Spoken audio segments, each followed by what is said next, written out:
எல்லாருக்கும் வணக்கங்க. இந்த வீடியோவில் நம்ம பார்க்க போகிற டாபிக் என்ன அப்படின்னா, வேதை நட்சத்திரம் கண்டறிய எளிய வழி.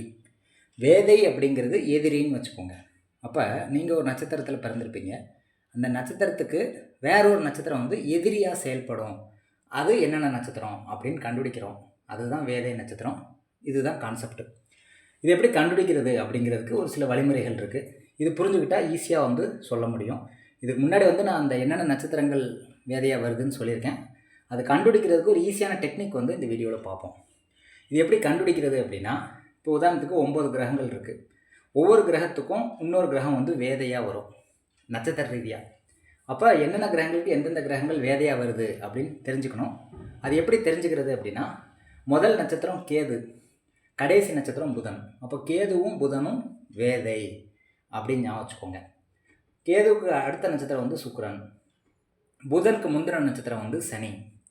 அப்போ சுக்கிரனும் சனியும் வேதை. சுக்கிரனுக்கு அடுத்து சூரியன் வருது, சனிக்கு முன்னாடி வந்து குரு இருக்குது. அப்போ சூரியன் குரு வேதை. சூரியனுக்கு அப்புறம் பார்த்திங்கன்னா சந்திரன், குருவுக்கு முன்னாடி பார்த்திங்கன்னா ராகு. இப்போ சந்திரனும் ராகுவும் வேதை. இப்போ 8 கிரகங்கள் முடிஞ்சதுனால 9வதாக ஒரே ஒரு கிரகம் இருக்குது. அதனால் செவ்வாய்க்கு செவ்வாயே வேதையாக வருது. இன்னொரு தடவை சொல்கிறேன், முதல் நட்சத்திரமும் கடைசி நட்சத்திரமும் வேதை. முதல் கிரகம்னா கேது, கடைசி கிரகம்னா புதன், ரெண்டுமே வேதை. இது ஞாபகம் வச்சுக்கோங்க. கேதுக்கு அடுத்த கிரகம் வந்து சுக்கிரன், புதனுக்கு முந்தின கிரகம் வந்து சனி. அப்போ சுக்கிரனும் சனியும் வேதை. சுக்கிரனுக்கு அடுத்து என்ன? சூரியன். சனிக்கு முந்தின கிரகம் வந்து குரு. அப்போ சூரியனும் குருவும் வேதை. சூரியனுக்கு அடுத்து வரக்கூடிய கிரகம் சந்திரன், குருவுக்கு முன்னாடி வரக்கூடிய கிரகம் ராகு. அப்போ சந்திரனும் ராகுவும் வேதை. மீதி இருக்கிறது ஒரே ஒரு கிரகம். அதனால் செவ்வாய்க்கு செவ்வாயே வேதையாக வரும். இதை மட்டும் நீங்கள் புரிஞ்சுக்கிட்டால் போதுமானது. அந்த வேதை நட்சத்திரத்தை வந்து கண்டுபிடிக்கிறது ரொம்ப ஈஸி. அதை ஒரு உதாரண ஜாதத்தோடு பார்ப்போம். இப்போ ஒருத்தர் வந்து பரணி நட்சத்திரத்தில் பிறந்திருக்காருன்னு வச்சுக்கோங்களேன். இந்த நட்சத்திரத்துக்கு வேறு எந்த நட்சத்திரம் வேதையாக வரும் அப்படின்னு கண்டுபிடிக்கணும். அதுக்கு நீங்கள் என்ன பண்ணணும் அப்படின்னா, இந்த பரணி நட்சத்திரம் எந்த ராசியில் இருக்குது? மேச ராசியில் இருக்குது. இப்போ மேச ராசிக்கு 6வது ராசியும் 8வது ராசியும் தான் வேதை ராசின்னு சொல்லுவோம். 6, 8 தான் வேதைன்னு சொல்கிறோம், எதிரிகள்னு சொல்கிறோம். சிம்பிளாக புரிஞ்சுக்கோங்க. அப்போ இது பரணி நட்சத்திரம் மேச ராசியில் இருக்கிறதுனால இதுக்கு 6வது ராசி கன்னி, 8வது ராசி விருச்சிகம். இப்போ இந்த 2 தான் வேதை ராசிகள். இந்த 2 ராசிகளில் தான் இதுக்கு வேதை நட்சத்திரம் வந்து இருக்கும், இந்த 2 ராசிகளுக்குள்ளே. அப்படி நீங்கள் வந்து ஃபஸ்ட்டு ஞாபகம் வச்சுக்கோங்க. அப்போ இப்போ பரணிங்கிற சுக்கிரனா, சுக்கிரனுக்கு வேதை யார்? சனி. அப்போ சனியினுடைய நட்சத்திரம் 6வது ராசியில் இருக்கா 8வது ராசியில் இருக்கான்னு பார்க்குறோம். 8வது ராசி விருச்சிகத்தில் தான் அனுச நட்சத்திரம், சனியினுடைய நட்சத்திரம் இருக்குது. அப்போ பரணி நட்சத்திரத்துக்கு வேதை வந்து சனி, அனுச நட்சத்திரம் அப்படின்னு எடுத்துக்கிறோம். இப்போ பரணிக்கு அனுச நட்சத்திரங்கிறது வேதை நட்சத்திரம். இன்னொரு உதாரணம் பார்ப்போம். இப்போ ராகு, ஃபஸ்ட்டு வந்து ராகுனுடைய நட்சத்திரத்துக்கு வந்து வேதை யாருன்னு பார்ப்போம். ராகுக்கு வேதை யார்? ராகுக்கு சந்திரன் தான் வேதை. இப்போ ஃபஸ்ட்டு என்ன பண்ணணும், ராகு எந்த ராசியில் இருக்குதுன்னு பார்க்கணும். கும்பராசியில் இருக்குது. கும்பத்துக்கு 6வது ராசி கடகம், 8வது ராசி கன்னி. இப்போ இந்த 2 ராசிகளுக்குள்ளே தான் இந்த ராகுவுக்கு வேதை நட்சத்திரம் இருக்கும். அது 6லையும் இருக்கலாம் அல்லது 8லையும் இருக்கலாம். அப்போ இந்த ராகுவுக்கு வேதை வந்து சந்திரன். அப்போ சந்திரன் நட்சத்திரம் கடகத்தில் இருக்கான்னு பார்க்குறோம், இல்லை, கன்னியில் தான் இருக்குது. அப்போ கன்னியில் இருக்கக்கூடிய ஹஸ்த நட்சத்திரம் தான் சந்திரனுடைய நட்சத்திரம். அதுதான் ராகுவுக்கு வேதை நட்சத்திரமாக வருது. சுவாதிக்கு வேதை நட்சத்திரம் ஹஸ்தம். இப்படி நம்ம புரிஞ்சுக்கிறோம். இன்னொரு உதாரணத்தில் செவ்வாய்க்கு பார்ப்போம். செவ்வாய் அப்படிங்கிறதுக்கு செவ்வாயே வேதையாக வரும். அதனால் செவ்வாய் நட்சத்திரத்துக்கு இன்னொரு செவ்வாய் நட்சத்திரம் தான் வேதையாக வரும் அப்படின்னு ஞாபகம் வச்சுக்கோங்க. இப்போ செவ்வாய் எந்த ராசியில் இருக்குது? 2 ராசிலையும் வரும், மிருகசீரிடம். அப்போ நம்ம எந்த ராசின்னு கன்ஃபார்ம் பண்ணணும். இது வந்து ரிஷப ராசியில் மிருகசீரிட நட்சத்திரத்தில் செவ்வாய் இருக்குது. அப்போ ரிஷப ராசிக்கு 6வது ராசி என்ன?